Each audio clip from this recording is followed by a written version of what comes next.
real big. I'm the one that I was doing real big. Real shit. Real shit. I know what my real niggas feel is. Nighttime, love songs. Can't even see the stars, but we still wish. Real shit. Real shit. Who would ever thought that we would feel this? Trying to walk to school, get your dark side. Trying to pump your gas, get your car shot. Like, see? I knew that trucking business was the way to go. Like, and so I think one of the girls that came through Boss, Callie, she posted about it. She was like, if the trucking business was a shutdown, like, what would y'all do? Right. She was like, you don't realize how heavily you rely on trucking until something happens, or if it was to fade away. Yeah. And like, that's who sustained us through this whole crisis. Yes. We was still delivering furniture. People were still ordering furniture. The crazy thing is, so my husband's in finance, and he was like, babe, our number, so he works for Toyota Lexus, and he was like, babe, our numbers look better this year than they did last year this time. I'm like, so what does that mean? Like, so when you say they deliver furniture, I'm like, well, somebody must be still working, right? Right. Somebody getting a check. Mr. Coleman. Yeah. Hey, how you doing? I'm well, and you? We can't see you what you done covered yourself? Your camera? Huh? I'm trying to hook some lights up real quick. Oh, okay. Hook your lights up, bro.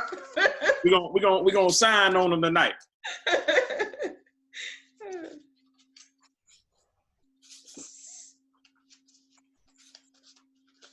So we should have a total of 6 brothers total. I'm excited because this is my first time doing this Facebook, so let's see how this goes. But I just felt like I didn't want to sit on the conversation anymore.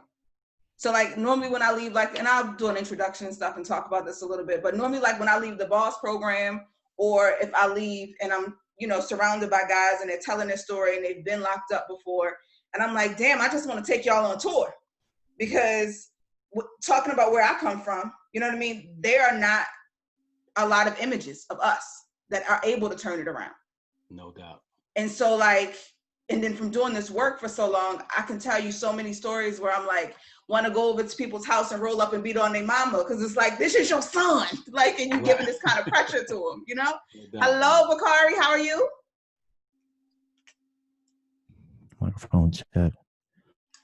We hear you. Microphone check. Okay. Corshawn, I heard you come through with the smooth radio voice on us. That's him all the time. Corshawn should be doing voiceover somewhere, getting paid. Make sure. He got the mic set up and everything. And he don't even need, but here's the thing, guys. Corshawn don't even need the mic. His voice naturally, we thought it was the mic one time. He naturally sounds that way. Like he getting ready to do, what is it? Quiet Storm.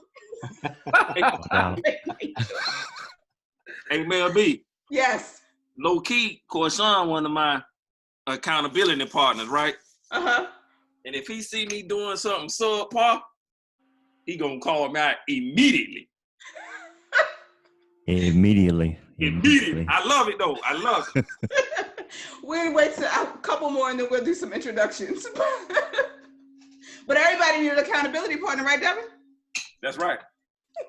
Like a real accountability partner though, that want to see you do good, and gonna push you to your capability. Like, what? You want to hear this bullshit? So, if they did not, so some of you, this is the first introduction. Most of you are familiar with me. Bakari, I got a little bit of a mouth, just warning you now. I say choice words. I feel like I don't drink, I don't smoke, so I should be able to say shit and fuck just sometimes. That's a good vice of yours. You know what I mean? It's a good vice. I ain't hurt nobody. It's a good vice. Same one my mama got. Mine too. A woman after my own heart. Hey, absolutely. Man, Pop say mom's taught her how to do it. Listen, when I got, y'all probably have witnessed me talk more than y'all witnessed me silent, but I'm normally silent more than I talk, right? And so like people always come on and think I'm super conservative. I'm like, no, ma'am. Wrong idea, huh? Nah, that ain't it. All right, so it's 8 o'clock. So I'll go ahead and just start getting into how this day or this conversation is going to take place. So we'll get ready to go live on Facebook. I'll start it off about why I chose to do this, and of course, in my normal fashion of like what I think it means to the community for us just to be able to have these conversations. Then we'll go into there's only one real question that, you know, is standard for everybody, which is your name. I want you to introduce yourself. Where are you from? How long have you served or was incarcerated? And then that's it for now. So name, and your charges, sorry. Name, where you're from, how long you were locked up, and your charges. It'll be a panel discussion. There'll be some questions that probably some of you will be more comfortable than answering than others.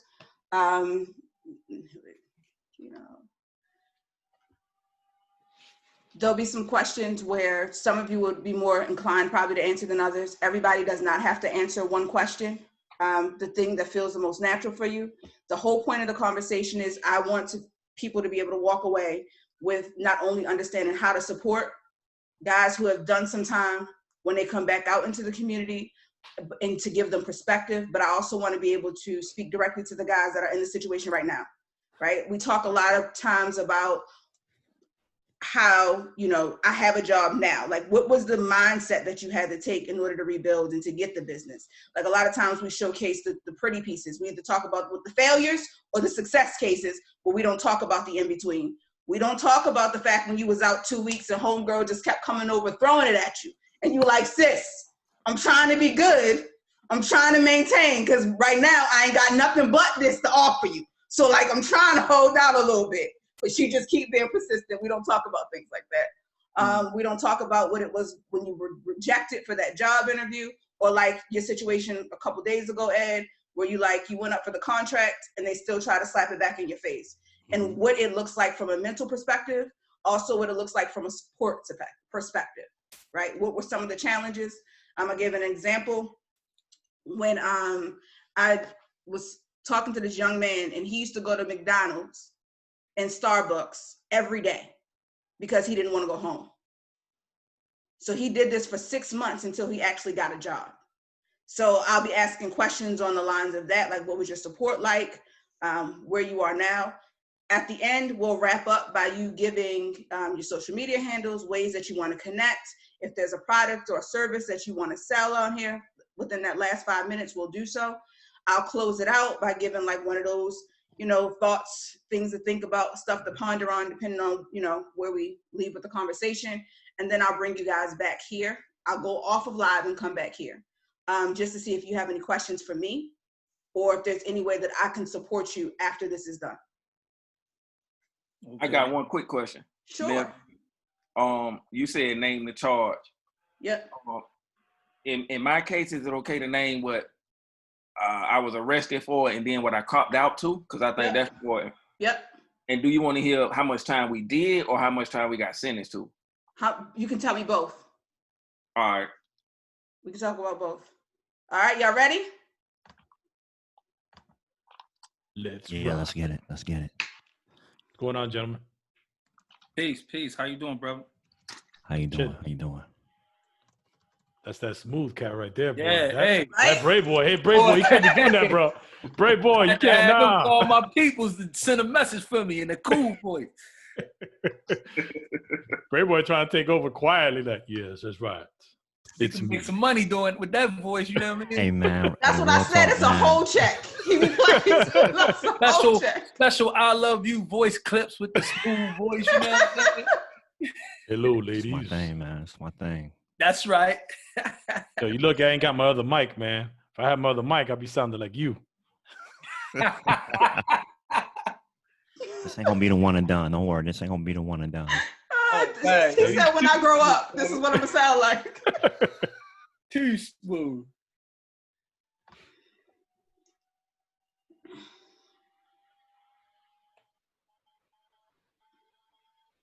Is anybody in Florida besides Devin?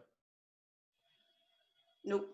Hey, Gino, I text you too, man. You ain't hit me back, man. Oh, that's right, man. And you know what? I always hit you back. My apologies. I might have to go pay you a visit in person to apologize for that one. All the way up top of Florida, that is. Yeah, up top is y'all up top. I thought you was ready to say New York. that's why I said Florida at the end. Yeah. That's how Coach K be calling it up top. Because we got that up top vibe if y'all ain't picked up on it yet. Yeah. You know, it's funny. I had so many friends from New York that people started to think I was from New York. Even now, when I talk sometimes like, yo, you from New York? I was like, nah, it's just the way you speak, you know? It's like I had a lot of friends. So Yeah. I've been to the Bronx. I've been to Manhattan. I've been to Jersey City. What up? It is your girl, Mel B. Cook, and I'm super excited, right, to have this conversation that I have been dying to have for a really long time. So this conversation is where I call out all my brothers who have been convicted of a charge before. You're trying to rebuild your life. So I am a coach in a program called the Business of Speaking and Coaching. And every time I leave the program, I always leave the program feeling like I want to take my guys on tour with me. I want to take them to every hood so that they can see what it is to be a success story, what it is to rebuild their life, what it is to be able to get back on track, right? So a lot of times when we think about that, right, we think about all of the lame stuff that may come with it. We don't think about how great it is to be able to have these kings serve our community. Since I've been doing this, and I've been doing this for over 15 years, I have never met a brother that was able to rebuild their lives and didn't get back on track with their community and try to pull somebody up with them. So without further ado, I'm going to introduce you to my guys, right?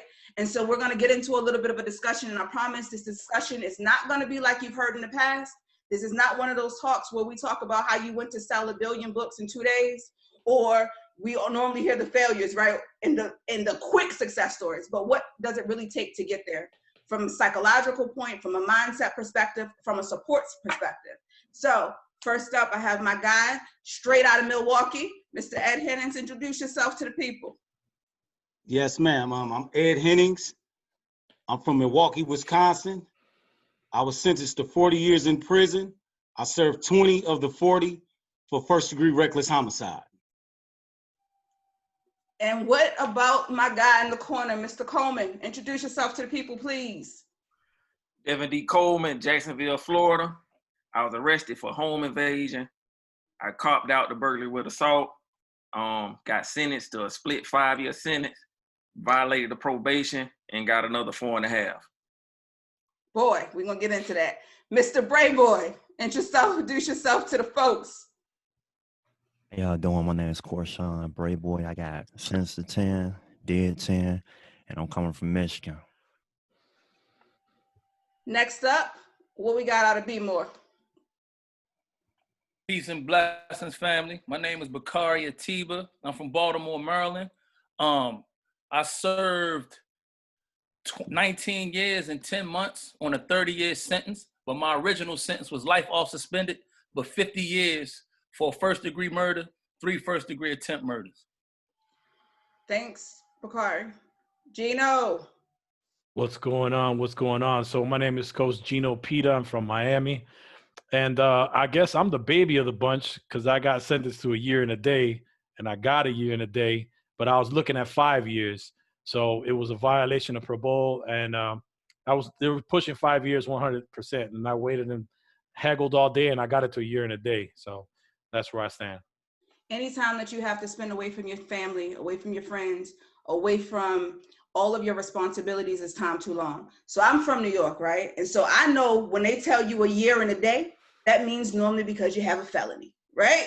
So that now you officially have a record and you have a mark on your life. And yeah, so grand larceny. Grand larceny. Okay. And so guys, I want to talk a little bit about what it was when you first were released. What did those first 2-3 days look like after being locked up? Wow. It just, first and foremost, it just takes you back. I know as soon as you said it, for me, it took me right back, being on the bus, headphones on, just thinking like, I'm back. And, I left when I was 17. So when I came home, I was a grown man. I had all my 20s, I had been inside. So, you know, when I left, there was no internet. There was no cell phone. You know, we were still on beepers then. So when I came home, it was a whole new world. So there was happiness, there was shock, and real talk. You know, one of the things we don't say a lot, there was fear. You know what I mean? Part of me was afraid because I hadn't been in the real world, you know, in such a long time. You know, I didn't want to let my moms down. I didn't want to let my pops down. I didn't want to let me down, you know, and I definitely didn't want to go back. Those are my feelings, you know. I had a game plan, and I just started putting myself in the zone from the minute that I, you know, dressed out, got ready to leave, you know, getting on the bus, putting my sounds on, and I just, you know, I just kept repeating to myself, oh, it's time, it's time. And so, Korshawn, for you, when did you actually realize you were free though, right? So you get out, you're breathing fresh air, but you have been in for so long and you spent most of your 20s there. So when did you realize, nah, like I'm really out? Like I hear stories about guys coming home and staying inside in their bedroom, going straight to their rooms, staying in isolation for a couple of weeks because they still haven't gotten out of the habit of just being home and being around people. Was that your experience? It was partly my experience. I definitely understand the in the room. You know, when I came home, to you know, my mom's and my pop's house, and you know, I was on tether. You know, I had to go through the halfway house out in Ben Harbor first, and after that, then I actually got home, and you know, and I was on tether. So there was somewhat of a transition for me. You know, I came home kind of slow. You know, with being that I had a attempted murder charge, they eased me into the community because they weren't sure exactly what I was going to do or how I was going to respond. You know, I turned into a man inside, you know, 18, 19, 20, you know, and on and on. So they wanted to see how I was going to respond. I did a whole lot of planning myself while I was inside, you know, and just to unpack that, I did a lot of writing. I did a lot of journaling. I did a lot of, you know, mental stuff. I watched 90210 and I watched it like it was a class, like it was a study, because I spent a lot of my time inside and working towards going inside being the joint. I've been around wolves, you know, around gorillas. And so there was a certain protocol, you know, a certain way that you handle conversation, a certain way that you handle eye contact, a certain way that you work the room. You know, we're trained how to work the room as speakers, but when you're in the joint, you're in a level 4 facility, when you hit the yard or you hit a new spot, you know, there's a certain walk, there's a certain movement that you need to carry with yourself to set the tone and let it be known what kind of person that you are and what your stay is going to be like. And so I had to decompress, so to speak, and I did that intentionally because I really believed that when you come home with a stench on you, so to speak.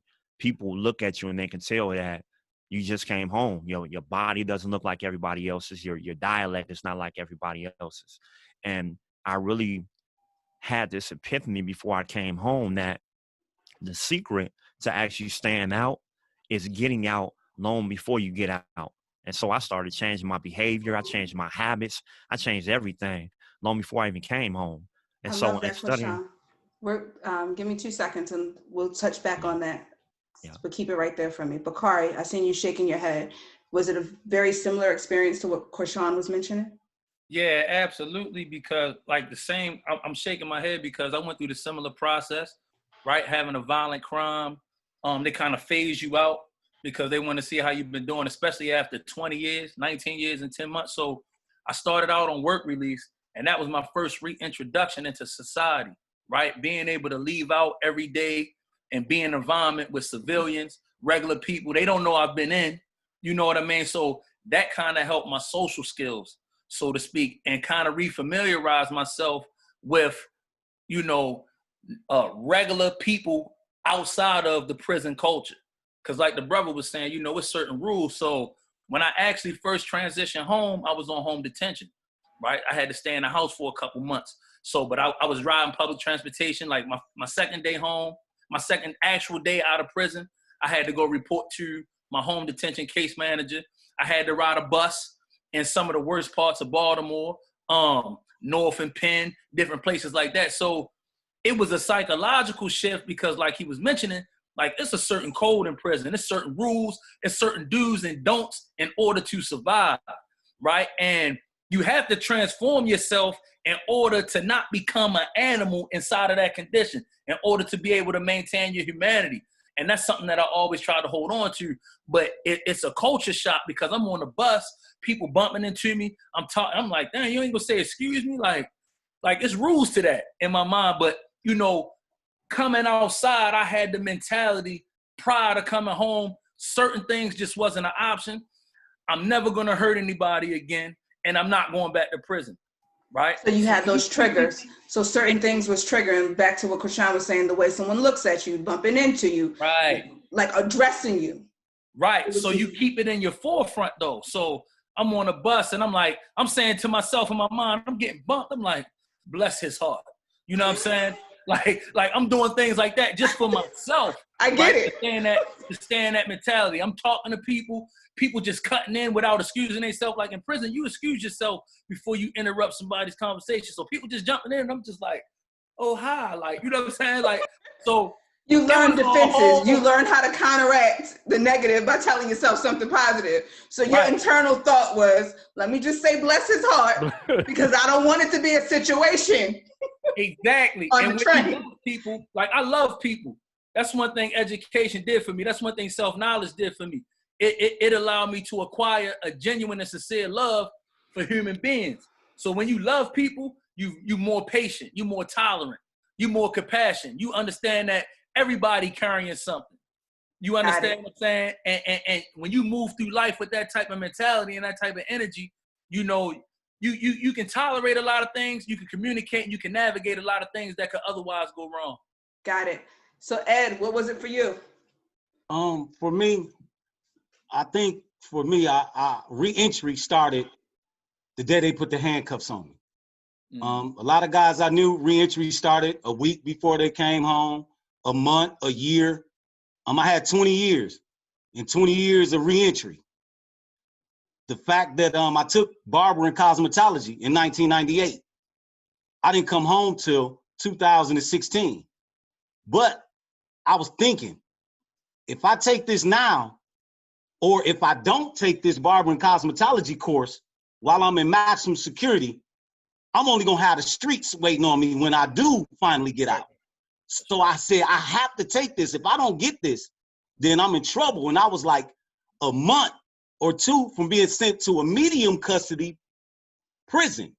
And I was like, I have to get in this barber program before they send me out of maximum, or else I'm dead when I get out. So I got in that program. It took me 2 days to get in there because they was warning me, if you ain't in there in 2 days, we sending you to medium. So I got in there and I took that barber program and I cut all the way through my penitentiary time. And year 19, just like the fellas on here, I got sent to work release. And the ironic thing was, when I got the work release, I was trying to get right out and get a job, but they made me cut hair inside of the institution before I got out. So they was using the skills that I had got before they gave me something in return. So you got to play the game. So what's interesting is that we hear, like on the news through different channels, that reentry programs don't work, right? We hear all the time that you go in, reform is not a real thing. But the crazy part about it is not only you 6 that I have on here, or you 5 that I have on here, but I have conducted interviews outside of here with like 25, 30 guys. And in conducting those interviews, what I found is, like you said, Ed, like you said, Krishan, you too, Bakari, reentry started before you got out. It was adjusting your thought process and way of thinking. It was engaging in programs while you were there. And so being open to go into those programs with the intentions of changing. Yeah, so, and not to cut you off, but you have to have your own reentry program. Like you are your own reentry program. I just want to say that real quick and be clear. Prison doesn't rehabilitate anyone. Got it. Right? It's the things that you do. It's the people that you're exposed to. It's the things that you learn. It's the circle. You show me your circle, show you your future. So, you know, I was fortunate like me. I'm a byproduct of the men that I'm connected to, the men that I know, the men that I spent time with, right? And we fed each other, and we had our own reentry program. So like Brother Ed was saying, it starts on your own. All the jail can do is open up the opportunity for you to demonstrate and manifest what it is that you've developed, transformed, and learned on your own. Love it. Devin, what was your experience or your thoughts? It's interesting because I got a combination, but the difference is I got out and went back, right? So I got sentenced to prison from college. I went from a loving HBCU to a war zone immediately, right? And like Quashan said, I had to learn the rules of that environment. And it was a challenge. So when I got out of prison the first time, I did the whole work release thing. But when I got out, I had a chip on my shoulder because I was like that mentality, like, why me? I was mad at the world, right? At the same time, I thought because I'd done my time, the world, society would receive me because I paid my debt. And I was wrong. I was wrong, right? Then the my self-esteem took a toll because the people that I was quote unquote ahead of before I went in were ahead of me. They done graduated college, they starting families, they purchasing homes, got careers, things like that. I'm starting from ground zero. So what did I do at that age, not knowing any better? I tried to get it all back in the day. So 13 months after being out, I'm back in prison, right? So let's go back a little bit, Devin. So describe what trying to get it all back in the day looked like for you. Like I didn't want to be a burden on my family, right? So I got me a job at the same time. You know, I'm trying to like make me some money because I want to catch up. Like I want to be able to afford to live somewhere on my own. I want to have a nice car on my own. I want to be able to dress how I want to dress, right? And I didn't understand at that time that that's a process and it take time. Even though I did at the time, I really didn't learn patience the first time in delayed gratification, right? And, you know, resentment and anger build up. So I end up like, I violated my probation and got sent back to prison. And that's when I learned that life just cost me too much. Like people that I cared about started dying. People that wanted to see me do well in life died before I was able to turn my life around. So Ed said, when I went back to prison that second time, on the violation, my sentence, my original case carried a life sentence. So the judge could have just sentenced me to life because I violated probation, right? So I took the 4.5, like with the quickness. And day one, I started rehabilitating myself because I was like, man, I don't ever want to come back to this place anymore. And they sent me to a lifers camp. Like grass didn't grow at that last prison I EOS from. And that's when I got into the reading and the writing. But I started digging deeper into myself because the first time I carried the weight of how society viewed me. This time I built up in who I was and how I viewed myself. And when I got out that second time, this year will be my 14-year anniversary of being free. Let's go.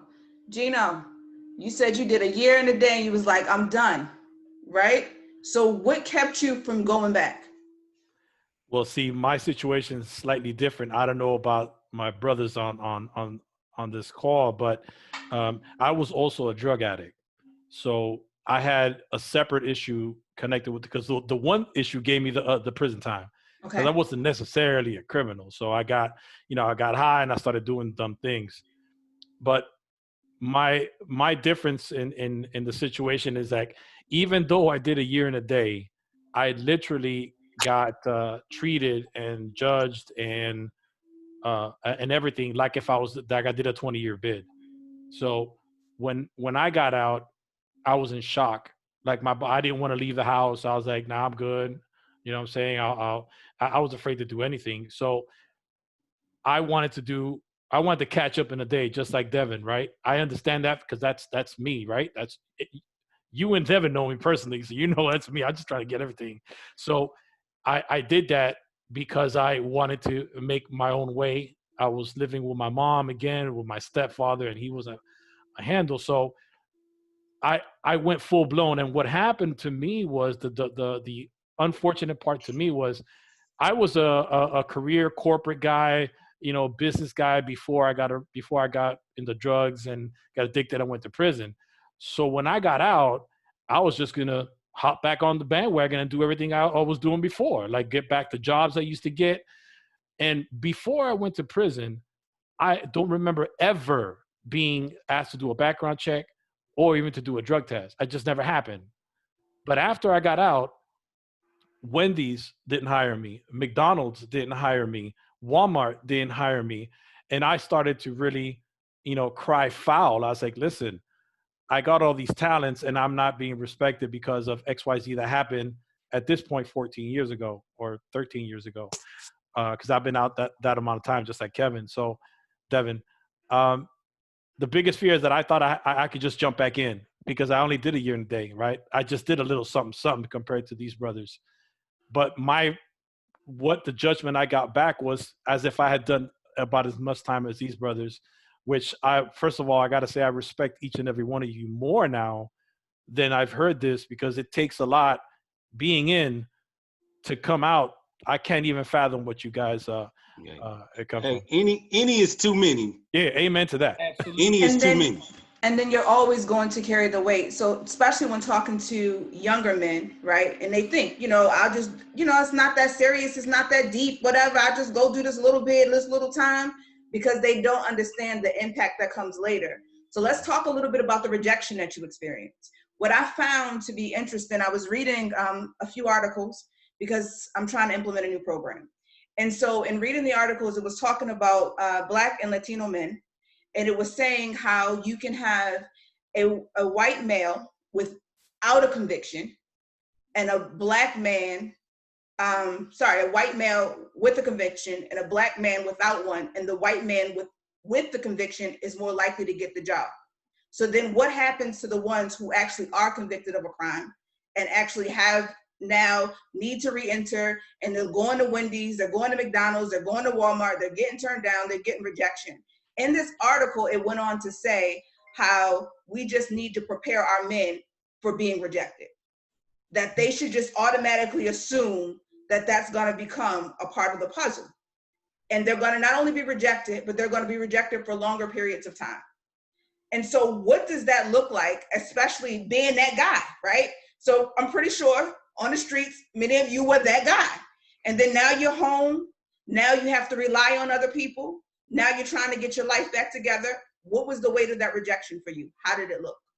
Well, I mean, if I may, what really upset me about getting back is the fact that Google was then getting to be big.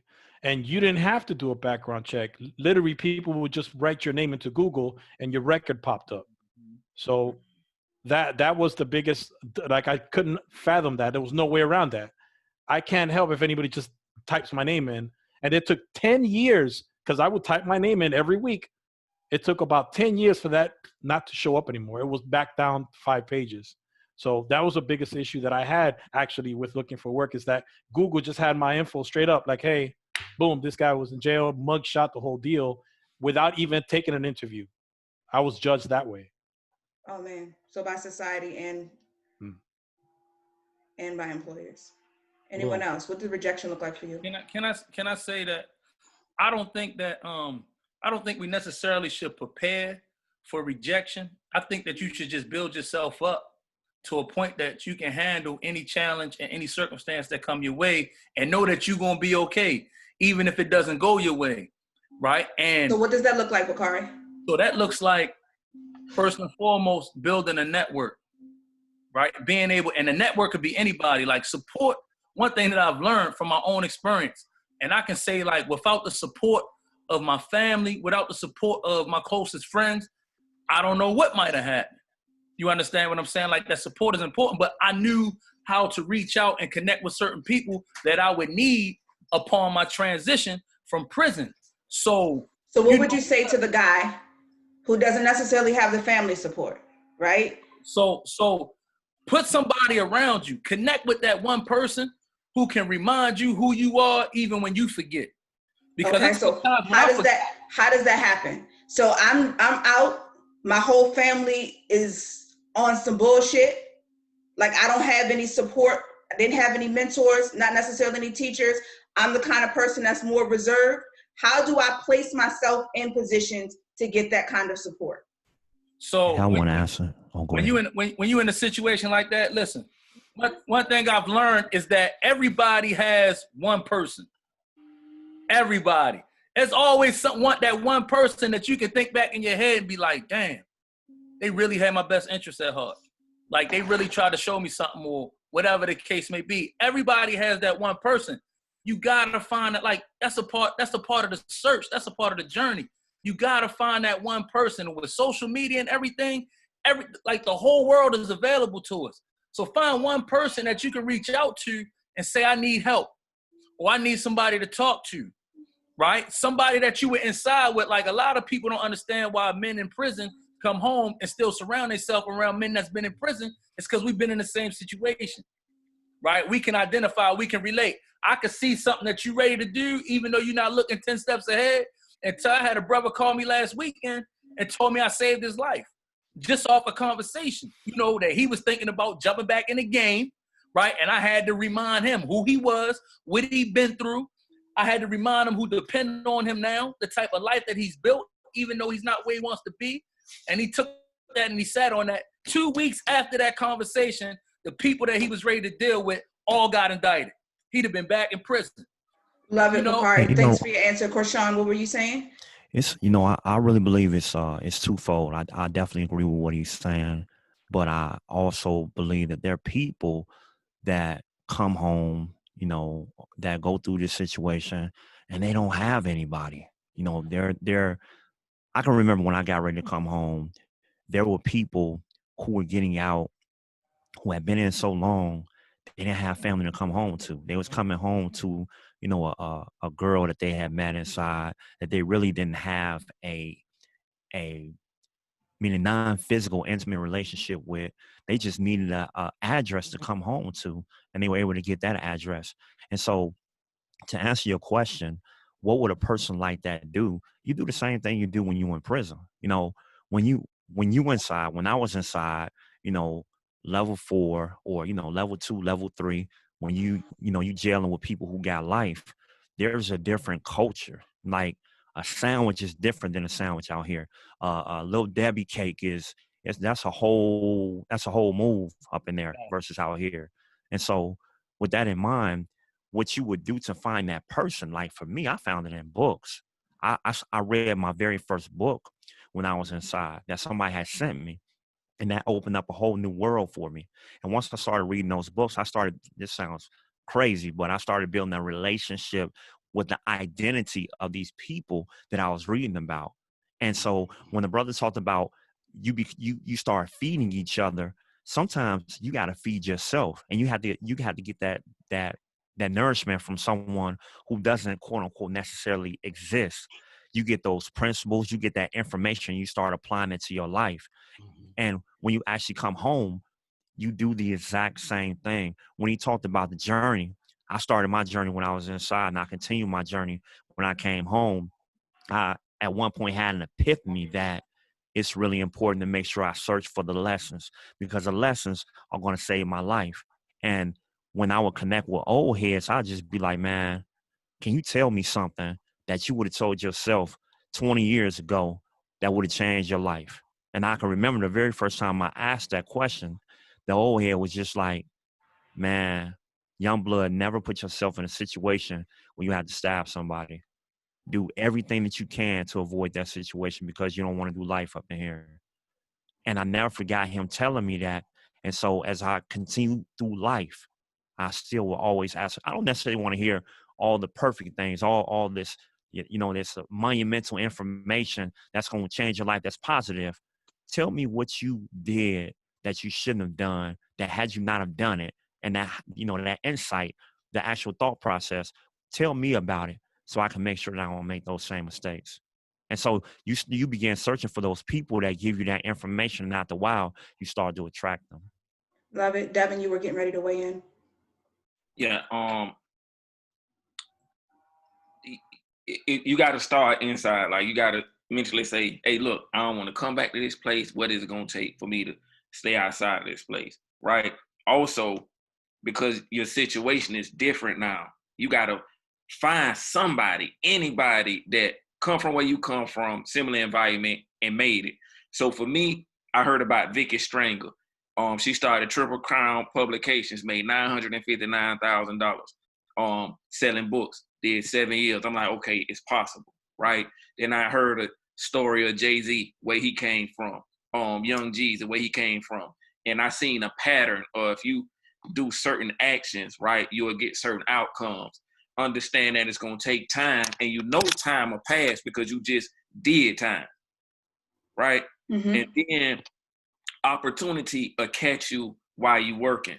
But watch this. When you say that, fly stuff out your mouth, like you can't just say, I don't want to come back. You can't just say, I want to make it, because life going to test you. I was 28 years old working for $7 an hour, right? Couldn't drive to the job because my license was suspended, and I know what they was going to do if they caught me. So I rode the bicycle. Shame again. Same thing that happened the first time. Second time, my mind was different. I'm like, all right, I got to figure out how to add value to myself to increase my value to the marketplace. I was a student, so for me, that was going to school. But somebody else, that might be picking up a trade. And it also depends on, like some of the other brothers said, you got to surround yourself with people that see your future and not your past. I had a couple homeboys that remember me when I was like on that hot boy stuff, and they always wanted to call me when some drama was going on, when it was time to party, flex, all that type of stuff. I had to cut them off because I did that time solo. So what I heard is that, one, you got to get connected. Gotta tune into someone, at least find just that one that you can go to, you can talk to, that you can be vulnerable with, which you can be transparent with, that's going to push you. And if you don't have that in your network, then you have to figure out a way to make it happen. Can I elaborate a little on that? While I agree with everything everybody's saying, yes, you must have a network. You must have, I was creative the same way. Denzel Washington became my best friend. Michael Jordan became my best friend. I got any article that I could find on people that beat the odds. People that, 15-year-old girl had 4 siblings. Her mom passed. She raised all 4 siblings from 15, went on to become a lawyer, and had her siblings in college as well. So I read those stories, and those stories motivated me. But at the end of the day, every instance that you turn, it might not be nobody there. And although it's not preparation, it's building muscle. I built muscle. I spent my time not preparing myself, but building this muscle in me that said, if I do run into somebody, great. But if I don't, I still have to get the job done, because there's no guarantee that I'm gonna run into anybody. Or at that particular moment, I might not run into anybody. I might find myself in situation after situation after situation. In 100 situations, I might have somebody with me, 80. The other 20, how do I get through that other 20 without anybody? And I have to build that muscle. I have to build that muscle to say, hey, you know what? I'm by myself on this one. You know what? I got to be the first in my family. I got to be the first in my community. I got to be the first in the world that do something. And with that being said, you might have to go alone on some part of your journey, not the complete journey, but some parts of your journey. You're going to look up, and it's going to be you. It's going to be the man upstairs, and you're going to have that muscle. Because sometimes you're going to look around and you venture into some place that nobody ain't been. So how do you develop that muscle, that discipline, that consistency? What type of activities do you do once you hit the ground? What I did, and what I continue to do to this day is I lean into the pain. I lean into the challenge. You can't shrink from the challenge. You just seen me the other day. I got a trucking business. I've been home 3.5 years. I went in, I got trucks, we delivered for major companies. One company looked at my record and said, we're not having it. I had to come back and regroup. I felt the pain, I felt the challenge, and I leaned into it, and I put it out there for the world to see, because the world always see Ed make something happen. But let me show you Ed getting hit in the gut. Let me show you Ed taking it on the chin. And you know what Ed got to do? Ed got to take that on the chin, like he's taken before and gonna take again. But Ed has to show you that even I take it on the chin. What kind of story we got? We shook back, we bounced back.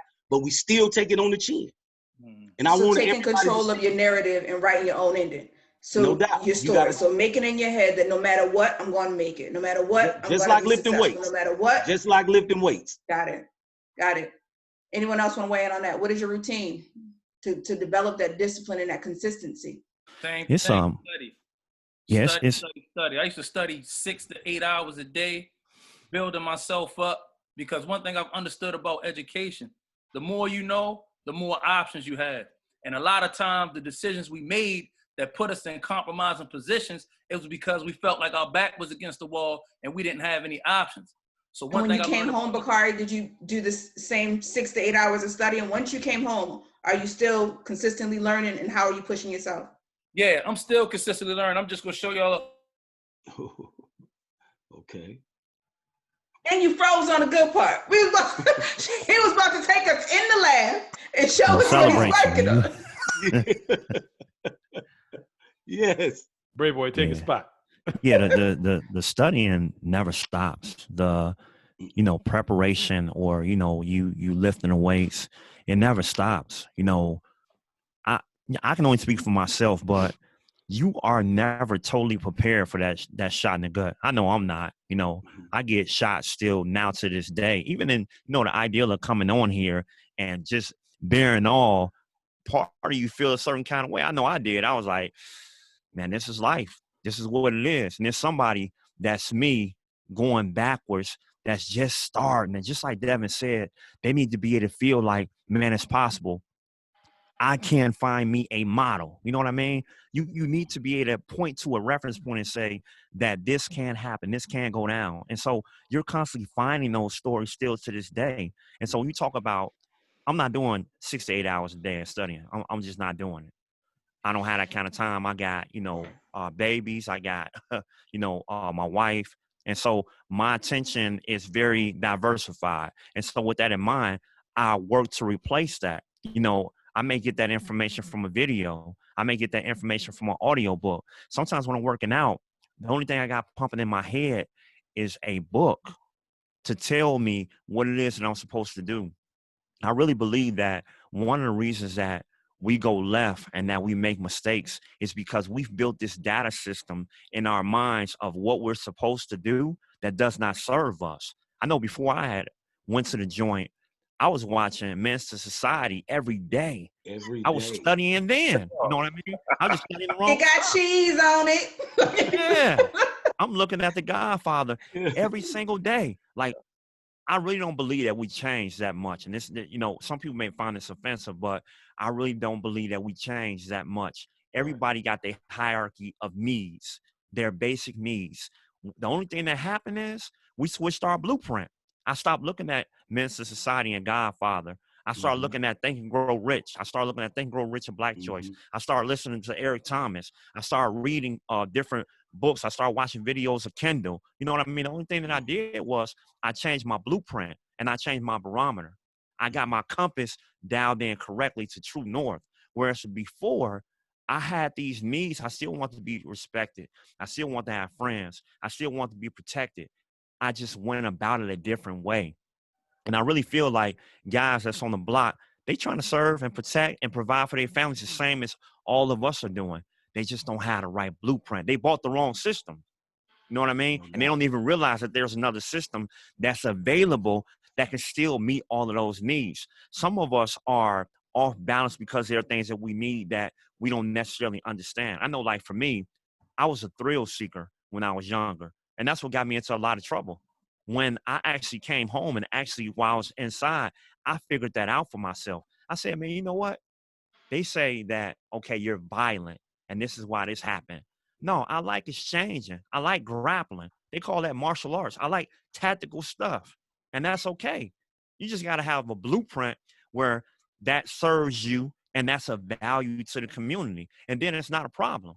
So I actually agree. I agree to that. I agree that a lot of our core characteristics stick with us for life, right? Who we are. Now, how we show up and how we demonstrate them is something totally different. I've always been assertive, always been slightly aggressive, always been a rebel, right? But it's learning how to channel those things and making them work for you and making them work for your community. right? Because once we become greater and become better, and we're able to now be in our authentic self and to show up for those around us, then we all grow and we build together. So let me switch gears for a slight moment, right? Let's talk relationships, romantic relationships. I've talked to different guys in different perspectives. I've heard, because like low key, I don't want y'all heads to get any bigger. Though I don't want y'all to get, real big headed on me. But I've already gotten DMs saying, oh my goodness, they are fine. Is they single? Like, I don't know. We're not here to talk about that, sis, right? But I can only imagine what that looks like now that you're fresh out on the block. You got distractions. She remembering what you were 20 years ago. Homeboy wasn't doing it right, so she see you coming up, got a little swag in your step. What was that like? What were the temptations like coming out? Was it thrown at you? Gina, what you got? Man, simple. I know, or I started, studying the Bible, right? So a lot of things came up from the Bible. So another, what was it? Samson, right? Samson and Delilah, right? So I literally had to realize that before prison, I was dependent on having a woman with me for, pleasure and for having around, just having a relationship. But what happened was I said, okay, what did I always do before, right? Because I started listening to motivational stuff. So Albert Einstein, I think, said, if you always do what you always did, you're always going to get what you always got. He didn't say that. Somebody else said that. But I said, okay, what's the difference? Okay, I want to be with a woman. I haven't been with a woman in a minute. So I don't. So I chose to be abstinent, whatever that word is. I don't even know how to spell it. You were saving yourself, Gina. You were saving yourself. I was saving my purity for the right one. For the right one, and I went through several dates and whatnot, and they're like, yeah, come on, you want to do this, right? I was like, oh, I want to do it, but we're not going to do it because I had it. I said something has to change because learning that through motivational speakers, right? Our personal philosophy, right, will make us or break us. And if I didn't change the way I looked at things, nothing changed. So I decided to do that up until I met my wife, right? Up until I was like, shoot, yeah, I'm dead serious. She's like, okay, we'll work with this. Oh, you're willing to work with this? Okay, then we move forward. And I really had no desire to do anything else because I was really afraid of what could happen if I kept doing what I always did. So I decided to be abstinent, and that worked for me in my scenario. But it was one of the hardest things I had to do because there's nothing wrong with sex, right? He's like, there's nothing wrong. I can have it's good. It's a pleasurable thing. But I said, let me take away the other addiction, right? Because that was the other addiction. I was relying. I was like, I was going to be dependent again, and I didn't want to be dependent anymore. And getting back up to what the guys were saying a second ago, I learned that success is not guaranteed, but failure is. So if we've been trained up to think that failure is a bad thing. Now, Eric Thomas talks about this. You look at failure as a bad thing, and I didn't understand that. I said, I failed, I finished, now let me move forward. Most of society doesn't see that. They want to guess and guesstimate how much you should pay for whatever you should pay for. But we've been trained up to think that every time we fail, that's a failure. And that's the furthest thing from the truth. So if you're getting out today, if you're just getting out and listening to this video, let me tell you something. Just like Les Brown says, you will fail your way to success. You listen, it's 13 years for me. I'm still struggling. Devin, still struggling. Some of these guys just still struggling. But if we don't learn how to adapt, right? That's just getting into prison, of course, I'll say, if you don't learn to adapt, you'll get changed. And we need to learn how to adapt because that's what we do best. Love it. Devin, what you got? I'm going to be open and vulnerable just because I know what you're trying to do and I want to help somebody. So I was traumatized by relationships. When I went to the joint, both times I had a girlfriend and they left me while I was inside. So for whatever reason, and no judgment, but coming home, I was like, when times get tough, will she leave me? You know what I'm saying? To the point where I had to like get like a male mentor to like talk through things like that. And then the time I went in to the time I came back, the model of dating changed. Also, because of the nature of my offenses, it was a period where I was afraid that some women would weaponize the police against me. Mm. Because if they call the police on me and they run my name and see the offenses, they gonna like come at me a different way, you know? So I consider all those things when I'm thinking about relationships. Thanks for sharing, Devin. Thanks for being open. And what was it like for you? Because it was 20 years, right? Yeah. So after 20 years, now coming home, what is Yeah, that I like went for in you? when I was 24 and I came home at 44. So at that point, having to do that length of time, you have to prepare your mind and condition yourself not to get too attached to the outside world. The outside world has so much going on, and you see and witness guys on the phone at Saturday night at midnight. They trying to get on the phone and call a young lady. We're in our 20s at the time, and the first thing coming in my mind is, man, she's 23. It's Saturday night. Bruh, you rolling the dice on this one. I don't even think, I don't know her, but my experiences tell me she's not home. And in prisons, part of my language, we call that panty checking. Say, man, quit panty checking and let her live her life. So I always felt that. And I said, you know what? I have to do this time. And it would hurt me to try to tie some woman down for 20 whole years at 23. Like, baby, live your life. So I kept myself detached. Now the problem occurred now since I'm home and I'm so used to being detached that I talk to people, I date, I have good people in my life, but I still have that detachment mentally. Yeah. So to just get in deep with somebody, it takes a little more for me because I have conditioned myself for 20 years not to get in deep, to stay focused on goals and not on people. So now I'm able to reach goals, but I'm not able to reach people at the same degree. You know, so I'm like, man, if I can get this close to people as I do to goals, I'll be okay. But that 20 years of conditioning, I'm there. I was speaking to a brother, and he pretty much said the same thing with a little bit of a twist. So what he told me is that when he came out, he went in when he was 22. When he came out, he was now 34. In his head, he had to get out of the mindset that he wasn't 22 anymore.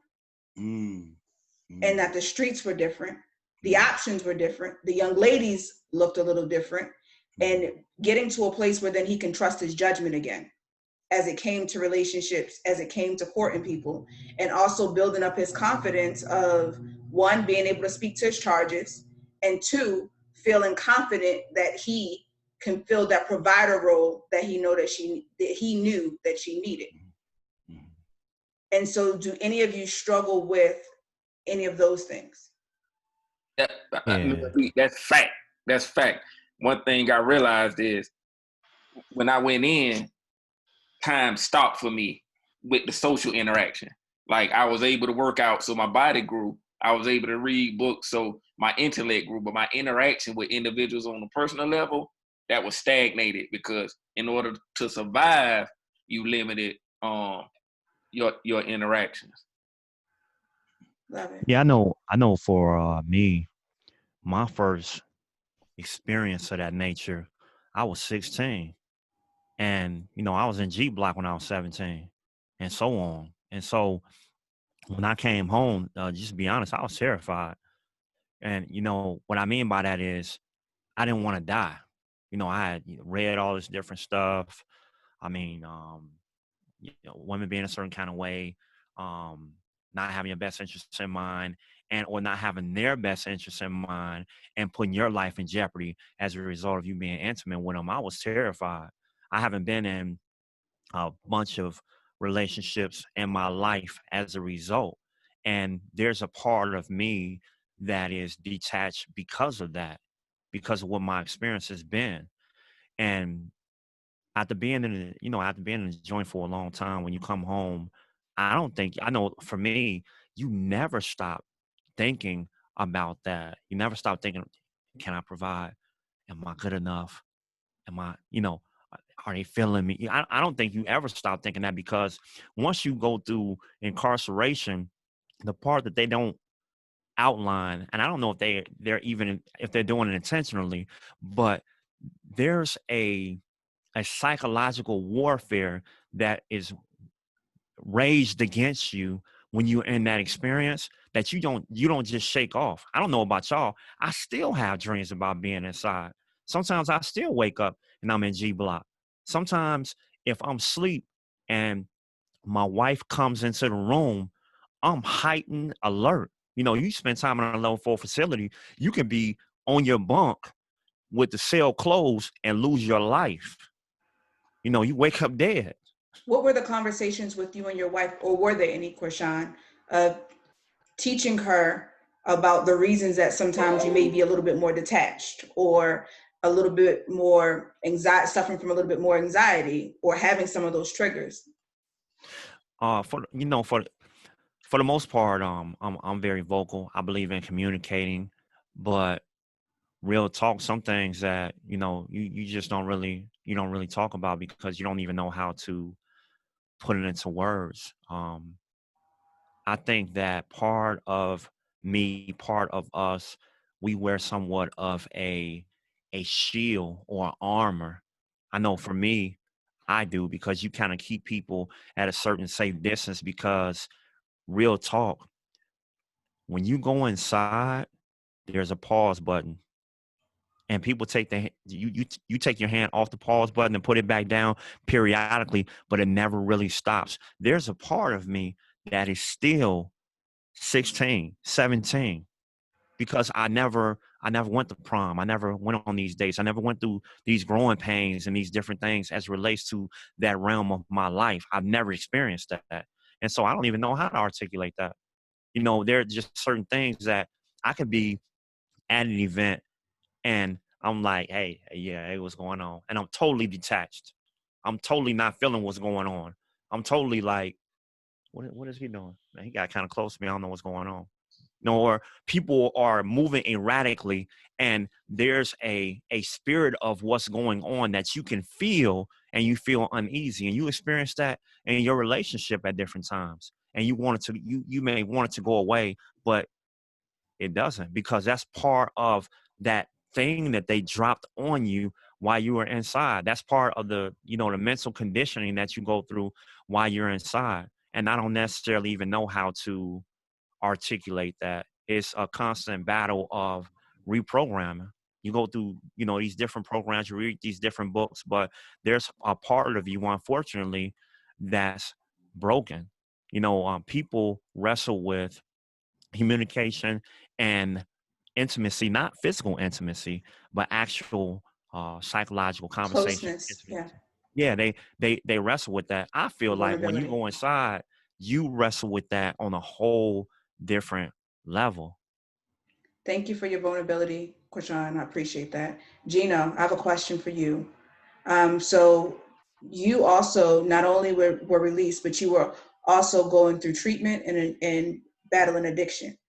So how were you not only able to stay out, but have been able to stay clean? What was that process for you? Hmm. A at first, it was absolutely day to day, minute by minute, moment by moment. I tried to distance myself away from anybody that I knew from the street, from the past, whatever. I wanted new friends. Um, and to be quite honest, when I first got out, I was so afraid of relapsing that I secluded myself, because I knew that if I relapsed one more time, because I was the type of addict where the scarier addict, where I relapse and get good, then relapse and get good, then relapse and good. And I knew at this point it had been damn near 15 years or more. I knew that that I would either end up back in prison for sure for something stupid as maybe, you know, stealing something. But I was too afraid of the same thing happening. So I stayed away from people. I went to a couple of NA meetings. But with my philosophy and my Christianity, I couldn't keep going. And people don't understand that. When I have to stand up in front of a group of people and tell them that I'm an addict, when I don't associate with that philosophy or that person anymore, I realize who I am. So I watch out what I do, where I go. Like, I don't go to bars. I don't go out drinking. I don't go out XYZ. But I had to, like, getting back to, I had to change my philosophy of what were my desires, what were my wants, right? I didn't have any wants before. I was just feeling, just emotions, straight emotions. So I started meeting with people who were recovered. I went to some type of recovery, but it wasn't a typical where you stand up, AA, NA, because that to me was a system. I kept people coming in and coming in and out, in and out, in and out, and it felt like it was prison to me. So I got out. But I also put almost all my decision making, I gave it to my wife, to my girlfriend, to my wife, because I was afraid. I wrote here, insecurity, right? You tend to doubt somebody just said it, man. You doubt your own judgment. It's like, am I making the right decision? I was so afraid. I let my wife make almost every decision for the first, because I met her right after I got out. Like, literally within 6 months I had met her. And then we were together, and then we got married. But I had her, I said, listen, this situation I'm in, what do you think? And she helped me and guided me. And I allowed her, which is the most thing, is I allowed her to guide me. Whereas I said, no, I got this. I'm the man. I should know what to do, blah, blah, blah. I was 100% insecure, but 100% confident at the same time. Confident that I knew something could happen, right? So I'm like foolishly optimistic because I couldn't believe what the other option was, failure, right? Going back to prison. Is it truly insecurity, or is it the fact to say that right now I'm not in my best place or my best position? So until I take the time in order to build up that muscle and to get back to a place where I can trust my own intuition and judgment, I'm going to hand it over to somebody that's more capable. Absolutely. And that's where that village comes in again. That's where being able to have that person that you can call on and support to say, listen, this is how I'm looking at a situation right now. I need you to weigh in and give your support.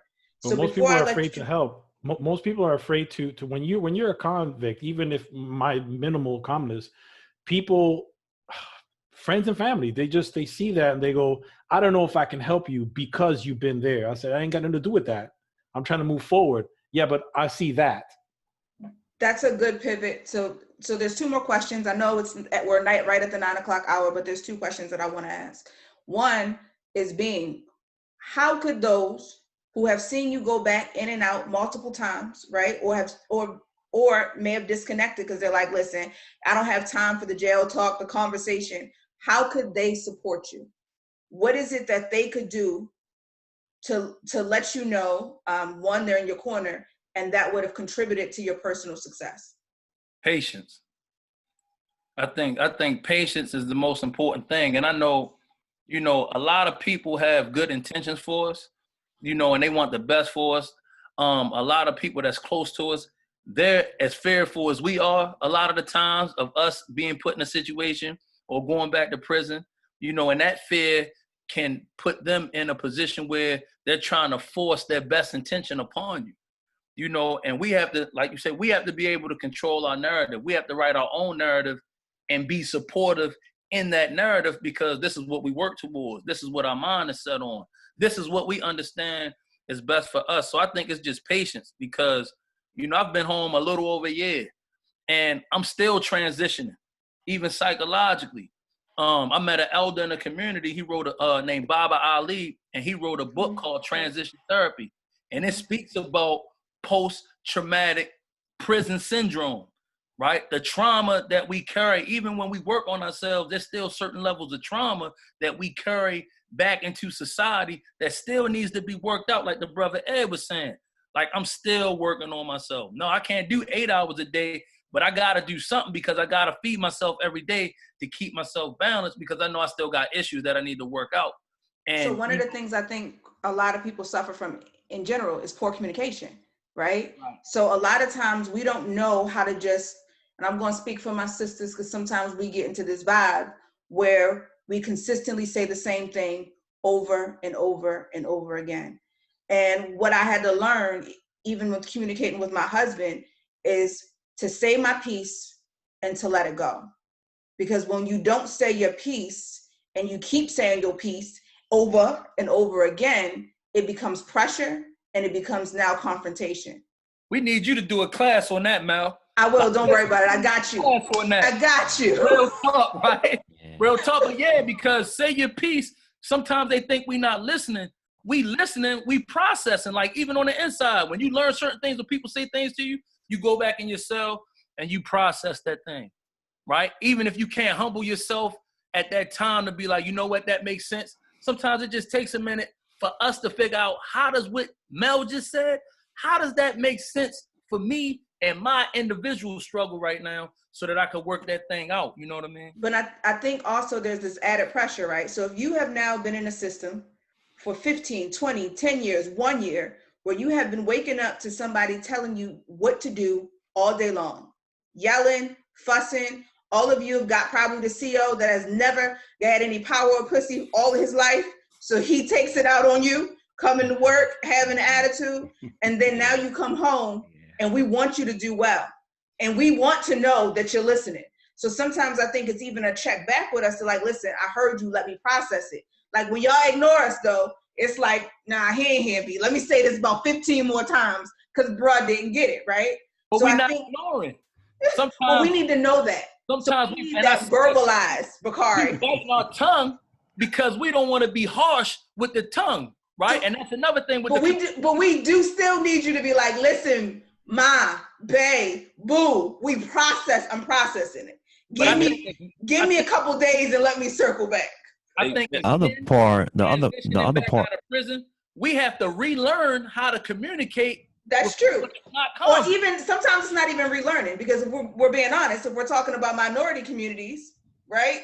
We were never taught to begin with. Mm-hmm. Right. So relearning is not even a thing. Normally we're taught to have aggressive communication.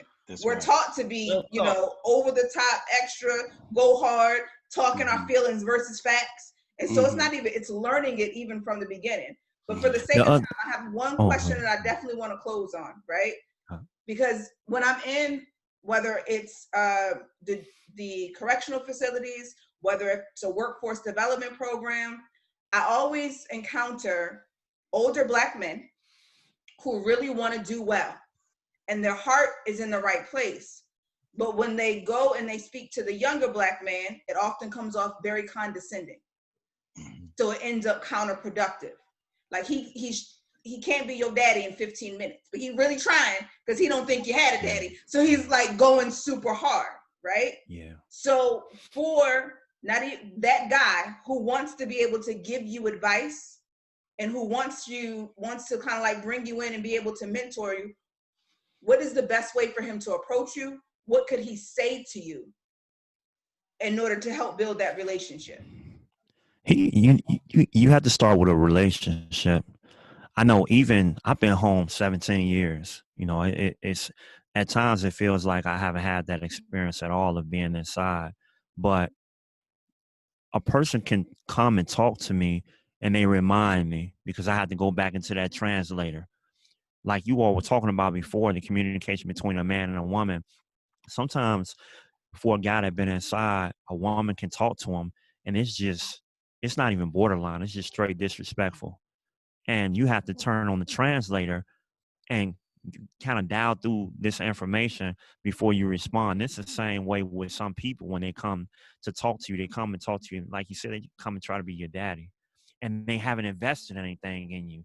You can't come and tear a person down and you haven't made an investment. And then when the person that you're talking to, I can't see an investment down the line. So, and you study tearing me down. And so the very first thing that you need to do is you need to come with some kind of offering. There has to be some type of reciprocation, some mutualism. And that happens in a relationship when there's positive communication.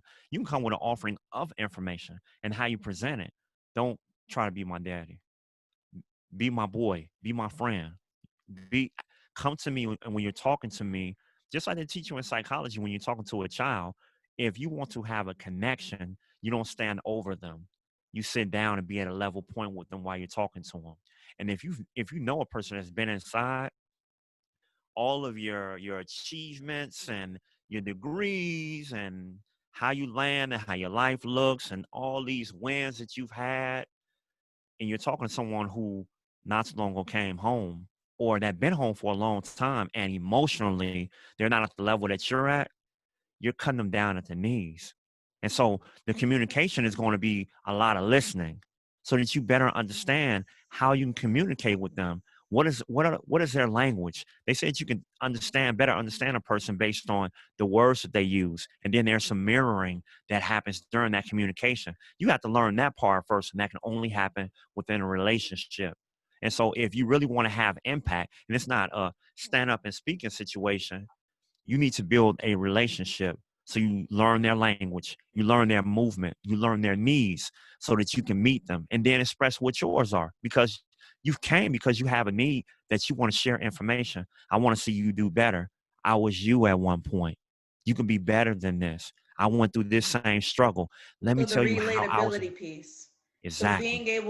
So this is where I think people don't understand stories are important, even as parents, as elders, is being able to share a portion of our story so that people can relate and know that we're human. When you come in and you're a dictator, and it's like, you better do this and you should do this, and this the problem with this generation, I think it puts a gap there. Devin, you were getting ready to say something? Yeah, I agree with Quashan 100%. Like, if you don't understand my struggle, you don't understand what I went through, you won't understand or see why I made the decisions that I made, right? And if you don't see where I came from or ask me where I'm trying to go, how can you help me? You can't. I immediately turn off to people like that. When I engage with the younger generation, like you said, I always try to connect and understand who they are and where they come from and try to help them get where they trying to go. Because this the thing. Even when I hear brothers say, like, these young cats, they wild and they off the chain, I'm like, well, them our children. And if they not our children, they our homeboys' children. So that means we failed them. We, like, you the reason why this dude in the position that he in. Because had you gave him the information when he was younger, right, then it's up to him to do with it. But he been on the island all by himself. And you I always say, if they're lost, who lost them? So what you brought up a really good point too is, all right, so I want you guys to all think about your younger self. That 17-year-old, that 15-year-old, that 16-year-old, that 18-year-old, that 22-year-old that committed the crime. Is there anything that someone could have said to you that or would have done for you to help you turn the curve and not end up in your situation? No. Like, for me personally, at that time, no, because I was so entrenched into, a criminal lifestyle, and I had been engaging in it for so long. Like, again, that lack of knowledge, right? So, when I'm weighing my options are negative. So all my options end up down a negative road. Dealing with the rejection, right? Being rejected, not really having skills. That's another thing. Sometimes our expectations don't match our skill set. So I like what Brother Ed said about, you got to level yourself up in terms of your marketability and your skill set. So my expectations didn't match my skill set. So I was my own failure. I'm 19 years old with no skills, talking about, if I can't get a job making $15, $16 an hour, I don't want it. Who's going to hire me at 19 with no skill, no work ethic, no work history?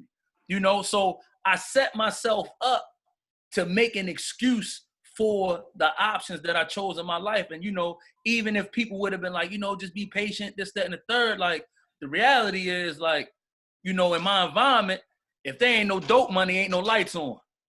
You see what I'm saying? So yeah.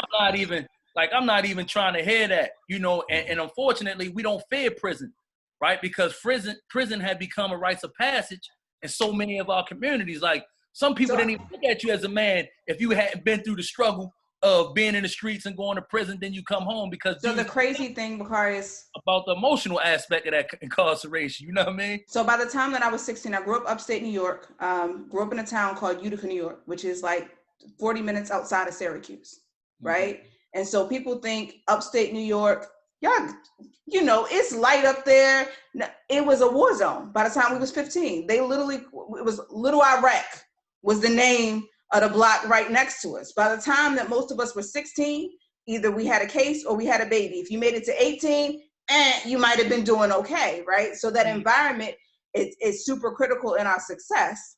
And sometimes I do think as a younger generation, that, you know, we're going to make our own choices and our own decisions.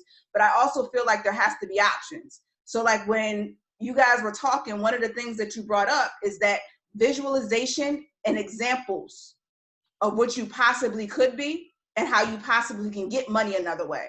So, okay, this $15, $16 an hour, somebody pulling your coattail and being like, listen, nah, you can't get $15, $16, no skill. But, you know, being able to talk to you strong, which is why I think it's so important for you guys to be in the community, right? Because not afraid. So you deal with so many older people, men and women, that are afraid to approach our children. Go ahead, Devin. And like, not at the time when I committed the offense, because I was all in. But if you go back some years before and told me, like, I love you, I love you, and you're valuable, and it's tough right now, but you can make it. And these are the steps that it's going to take. Like, this what it looked like becoming a man. You're going to hit your head against the wall. It's about how you bounce back from that. Had I heard that, I wouldn't have made such short-term decisions that had a lifetime impact on me. So having that safe space where you can be vulnerable and be able to be open, and someone just to let you know, yo, I'm still thinking about you. I still care about you. You're still a priority. So I'm going to go to Ed first and then Gino directly after. What I want to say is amongst the fellas that's on the call tonight and you too, Mel B, is that I think the most powerful force that any person can have is confidence, a belief in yourself. I know a lot of confident people that's not talented. They might can't read and write that good, but they got confidence. And belief in yourself get things done in this world. And I know for all of us that's on this Zoom tonight, at some point in our life, we lost some confidence. You might have had it or never had it, but confidence was never an ingredient. So therefore, when you talk about something somebody could have said or did, this is universal, which was give us some more confidence that we can do it outside of the game, outside of the streets. Because a lot of us thought that the only way I can make it is in the streets. A lot of us tried school for a short period of time and said, nah, this ain't for me. This not gonna work. I'm not gonna be able to get there. You know, overestimating what I can do in a year, underestimating what I can do in 10. So what I'm saying is the lack of confidence in our people from the school system, from the home front, from the community. Confidence has to be given and instilled in the belief, a strong belief, not just a little bit because you got a haircut, not just a little bit because you got a nice outfit on. I'm talking about some real, strong, serious confidence. And when you're lacking in that department, I don't give a care what degree you got. I don't give a care how good you look. That lack of confidence is going to come back to haunt you. Because when you're not confident in who you are, you have a tendency to emulate what you see. There you go. So then you attach yourself to beliefs and things and people and dreams that don't belong to you. And it's not, it's a fantasy. It's a fantasy. And we romanticize it. So we get these thoughts in our head about what this lifestyle is, what it should be, and we romanticize it. And then we fall victim to other things. See, and the reason why we romanticize with is, okay, I'm finna make $100 million out of the dope game. That's more of a sale to our guys and to us, because getting a job and doing it the right way, that's more realistic. And me going with this outlandish stuff gives me leeway not to ever do it. Because if I say something sensible, somebody gonna hold me accountable. But what's also crazy with it, I call it bad math, right? So when I'm on the block talking to my guys, I'm like, it's bad math, right? Because here you go, you popped off for 2 years, and then now you just gave 12.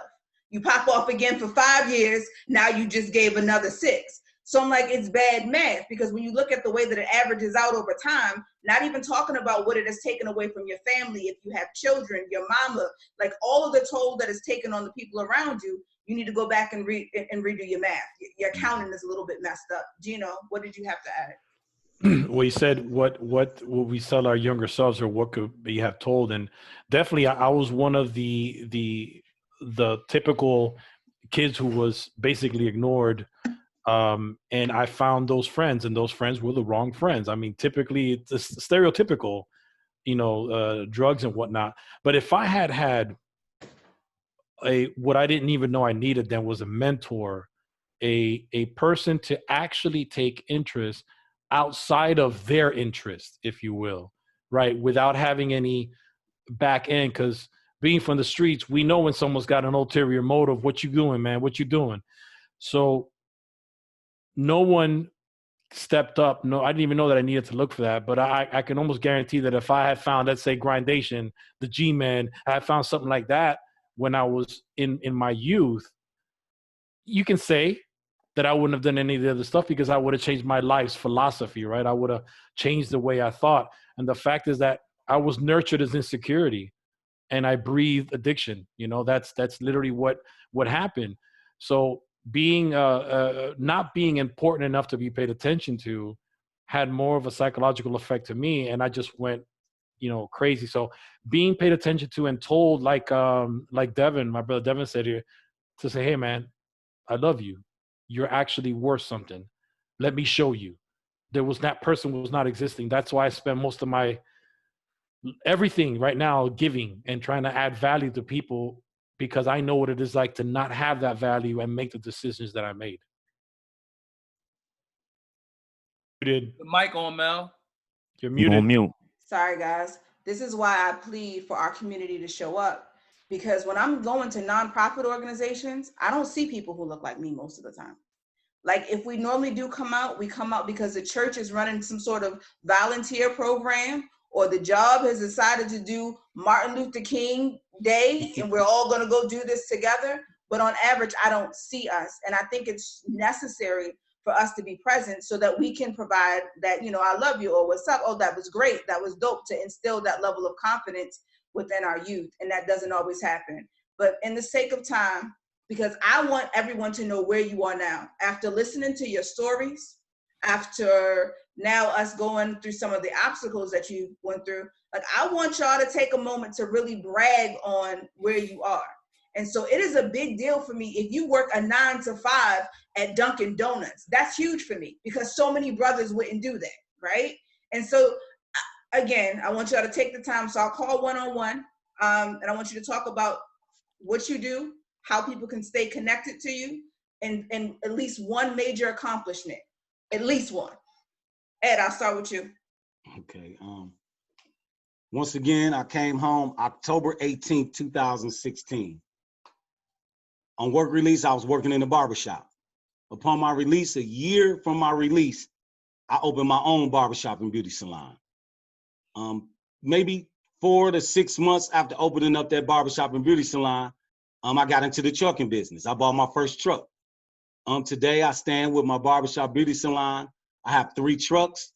My lane in the trucking business is furniture delivery. So I've caught couple contracts with a couple major furniture companies.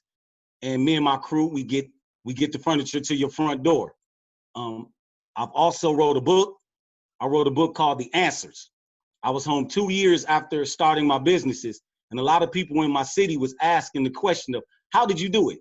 How did you do 20 years? And to those questions, I gave the answers. And that's why I titled the book that. Where can we find the book? Where can we find the book, Ed? You can find the book on theanswersbyed.com. Okay. The book was through help from some really good people. They read the book, they loved it. They had some family members that were incarcerated. The book started funneling into the prison system. Now my book is in all 36 institution libraries in the Wisconsin Department of Corrections. Let's go. Right. So let's go. And how can we stay in contact with you, Ed? Okay, you stay in contact with me. I'm on Instagram at Ed Hennings1. Ed Hennings1 is my handle. I try to drop some motivationals every morning. So, I try to connect first and foremost with people that share our experiences. Some people don't like it because they haven't had that experience and they don't feel it sometimes. But, your sheep will hear your voice, as Coach K told me. And I roll with it like that. And, The book is doing well. I got a curriculum now for reentry. Like I said, reentry starts when we first get the handcuffs on. So now I'm working reentry. I'm working with at-risk youth. I'm doing a lot of things in this community, working with the Milwaukee Bucks, going back into some of the prisons that I was incarcerated in. So it's been a blessing. It's been a wonderful ride. Let's go. I'm living the dream just being on here with you guys tonight, because it was at a point when I didn't think I was ever going to be out here again. So I enjoy every opportunity I get to do things like this with the fellas. Appreciate you. Devin D. Coleman. Hey, Devin D. Coleman. DDC. Yeah. Listen. I reframe everything. I'm from Jacksonville, otherwise known as Duval County, right? And the detention center is Duval Detention Center, DDC. So now DDC for me represents dedication, desire, and commitment, because that's what it took for me to get from where I was to where I'm at. So where I'm at, I own a publishing company, Sister and Sampson Publishing, named after my grandmother that passed away when I was in the joint. I'm a communicator, so I got a consulting company, and I work with fathers. I have a niche for fathers that did time in correctional institutions. I work with quote unquote at-risk youth, and the goal is to help them turn the curve. So I went from FAMU to prison, right? And I was trying to chase some money. 2 years ago, I started a scholarship in memory of my grandmother, Roslyn T. Coleman, scholarship fund for young brothers at FAMU, so they don't have to deal with some of those financial things that held me back. I wrote 2 books, Prison of the Poet 1, then the second edition of Prison of the Poet. Turning the Curve will be released August 16th, which is my the anniversary of my release date. Oh, listen, y'all. If you're looking for me, everything is Devin D. Coleman. Simple. Instagram, Facebook, Twitter, LinkedIn, even the website, devindcoleman.com. I told y'all. So off of the first 2, I hope you already caught the vibe. I told you, when brothers are able to rebuild, they reach back. And so we put them in a position that we can help them to grow and to develop and to become who they're supposed to be. Of course, they got to want it. We can't go in there trying to save folks, but I promise you they reach back. Gino. What's going on, fam? So Coach Gino here from Miami, Florida. So the biggest thing, I got one of my goals, at least for 2020, accomplished, which is I opened up my podcast / YouTube channel studio. So here in Miami, if you need your podcast, if you want to start a podcast, you come to the studio, we record it, we film it, we take care of you. We can take headshots, we can do online courses. And I'm also the host of the Loser to Leader podcast, which you can find it anywhere a podcast is. That's also the title of my upcoming book called Loser to Leader. And I'm also a personal development coach because I live my life giving value. That's basically what I do. If you follow me on social media, which I have 2 pages now, it's Loser to Leader podcast on IG and also Studio G Miami, which is where I'm going to be focusing a lot of attention.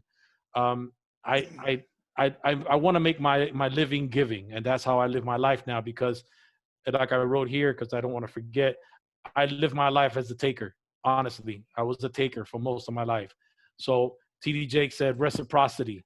What do you give back for all you've taken?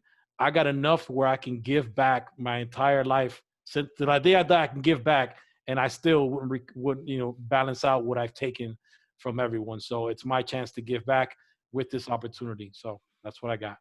Thanks, Gino. Listen, I need to go to Miami once this whole airport situation look a little different. I need to be on a plane. Beaches, so that I can go in the studio. So they say beaches are open. Just catch a bus. Let's do this. That is very true. I live close enough now. Bakari, what are you working on, sir? Bakari Atiba. My 9 to 5 or my 8 to 4 actually is I'm the recruitment outreach specialist for an organization called SEEDCO. And what I do is I work with justice-involved youth from 18 to 24 years of age, getting them career certifications and career placement, and also mentorship. I'm a peer advocate, community organizer under Morgan State University's Research Center for Minority Institutions. And what I do is I connect grassroots organizations with academia so that they can collaborate on projects that better, serve the community and address certain health disparities throughout Baltimore City. I'm a co-facilitator for Brothers Helping Brothers, which is a group that facilitates anger management classes for African-American men throughout Baltimore City, right? Creating a safe space and environment where Black men can come in and be vulnerable and kind of deal with our trauma, and process our issues in positive and productive ways. I own a cleaning company, a small cleaning company called A-Class Cleaning in Baltimore City, and I'm building a coaching company, a self-empowerment coaching company, and a re-entry coaching company called Empowerment Now. You can find me on Facebook under Bakari Atiba. You can find my business page, Empowerment Now, is on Facebook, and I'm under IG under the same handle. I'm just out here trying to make motion, and do something, share my experience and use my knowledge, my skills, and my resources to empower our youth so that they can take their rightful place in our society. Y'all got me over here feeling like a proud big little sister. I'm so excited. Krishan, what are you working on?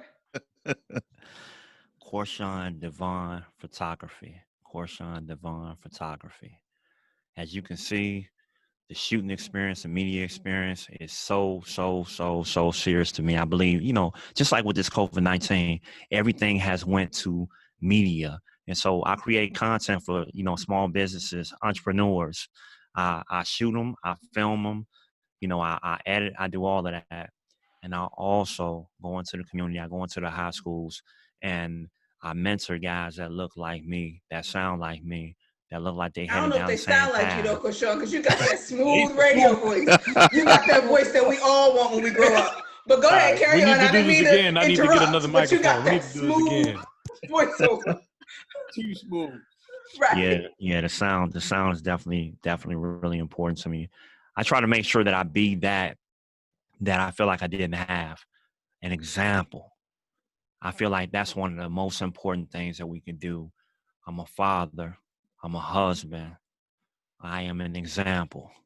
And so, when I speak to people, awaken, you're amazing. No matter what's going on, there's a part of you that's asleep. And if it was awake, you would awaken the beast and you would change the game. That's right. If you want to find me, you can find me on Facebook. You can find me on Instagram. Go to the Instagram. The photos are just ridiculous. Yeah, you can find me on you can find me on IG, Facebook. You can see me on LinkedIn as well. You can see me on Twitter. Now, do I have a 9-to-5? Absolutely, I have a 9-to-5. I'm an automotive manufacturing supervisor, operating in the capacity of a manager. And every time that I see somebody that come in, I can see the struggle on them that has had the same experience as me. That man just came home. I can't wait to talk to him and tell him that, look, I know it looks like what it looks like. I was you. You can do this. Let me tell you how. That's how I get back. So I just want to say thank you guys. Normally I would close out and give some sort of little motivational moment, but I feel like you guys did it for me. I've been wanting to have this moment for a minute just because I feel like it's needed. I was trying to figure out what space to do it in. I was like, okay, we'll just do a podcast. But I feel like this was more than enough. I'm looking at the comments. People are super grateful that you came on, been able to shed some light with us, been able to provide some strategies and some examples. Brothers, keep doing what you do. All of y'all know if there's anything that I ever need to be able to help you on your journey, I am here for you. For those who have stayed tuned in, I appreciate you. Thanks for being a part of the conversation. Please like, share, tell your nephew, your son, because I think that this is important for them to see and not just hear. Love you all. I'll see you next week. Next week, we're actually going into the conversation as it relates to having a father that has been incarcerated, going in and out the joint, and how it affected you, not only as a child, but as an adult. See you guys next week. Thank you so much. Talk to you soon.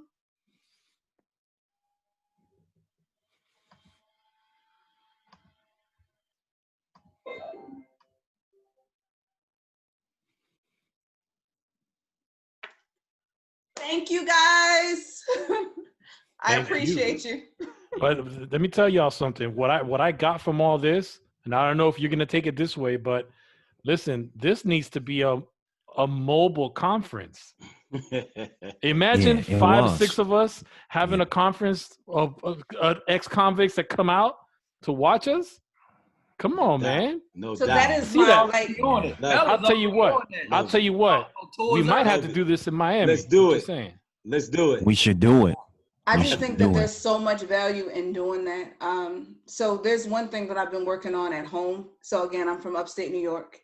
And when I tell you guys that we really do not have influence, we don't have Black men that come in variety.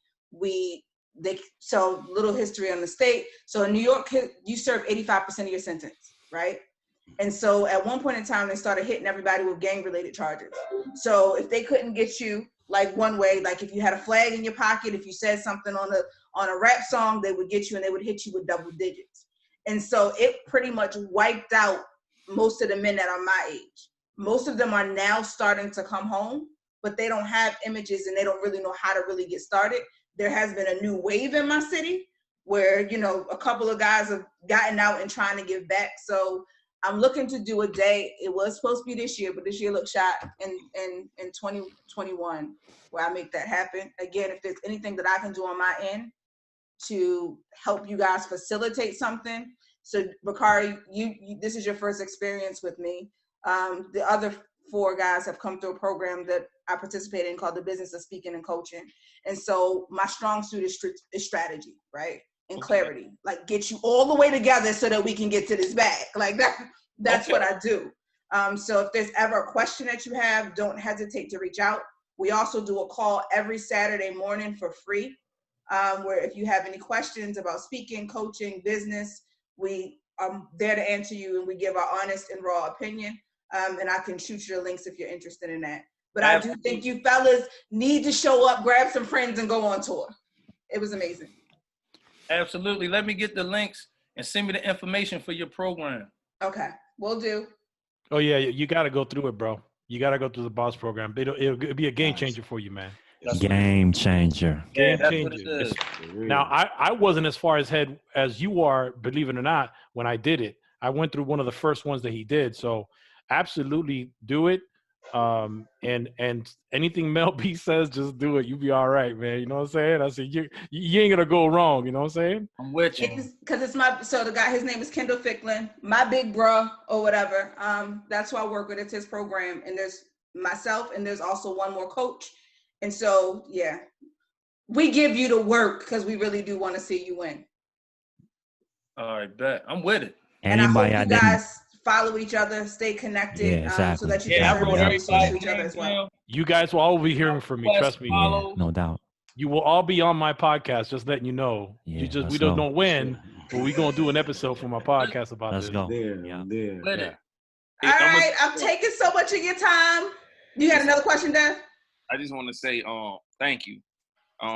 Thank you, Mel B. Like, thank you, Mel. You put together the doggone Voltron. I'm talking about, and like, not only am I saying it's possible, I'm getting new ideas. Like, all right, like I ain't alone. Like we finna turn up. We in all different parts of the country. Like Voltron out this thing. You know what I'm saying? So thank you. Yeah, thanks, Mel. This is an excellent platform. And thank you for coming on. Like after I spoke with you, I was like, yeah, okay. Let's make this work. Yeah, true indeed. Yeah, I appreciate y'all. Y'all be safe out here, man, with this corona. Stay motivated, stay positive, and let's just keep collaborating. And stay connected. Bring about this change, man. It's change always, even when you study history, the greatest social change always came from a small group of people or small groups that had a vision and was committed to the work. Yeah. Amen.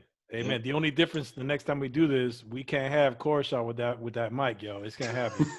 Ain't gonna happen, Brave boy, ain't gonna happen, bro. I got you. You're gonna have Gino practicing in the mirror. And he told me to be confident. If I'm just confident, I can sound like Korshaw.